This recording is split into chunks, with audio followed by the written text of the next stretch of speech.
হঠাৎ করে রাস্তা দিয়ে যাচ্ছিলাম, দেখলাম আইসক্রিমওয়ালা আইসক্রিম নিয়ে যাচ্ছে। তো আমি আপনাদের ভাইয়াকে বললাম যে, "আমাকে একটু আইসক্রিম খাওয়াবা? অনেক গরমও লাগতেছে। দুজন চলো রাস্তায় দাঁড়ায় আইসক্রিম খাই, ভালোও লাগবে।"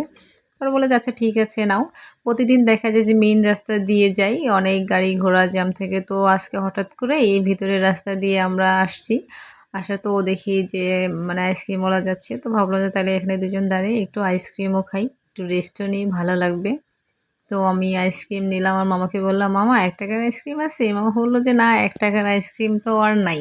এগুলা পাওয়া যায় না। আগে কত ৳১, ৳২ র আইসক্রিম খাইতাম। আইসক্রিমওয়ালা আসলেই বাসায় বায়না ধরতাম যে, আইসক্রিম কিনে দাও।" দেখা যায় টাকা না থাকলে চাউল দিয়ে পর্যন্ত আমরা আইসক্রিম কিনে খাইতাম। তখন খুব ভালো লাগতো।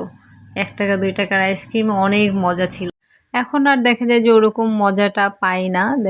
অনেক ওরকম আইসক্রিমও আর পাওয়া যায় না, নারিকেল আইসক্রিমগুলা। তো যাই হোক আমরা আইসক্রিম খাচ্ছিলাম পাশের বাসায়, পাশের একটা মহিলা দাঁড়ায় ছিল আর আমাদের দিকে দেখছিল আর ভাবছিল না জানি আমরা কি। তা যাই হোক আমরা দুজন আইসক্রিম খেয়ে আবার রওনা হয়ে গেলাম।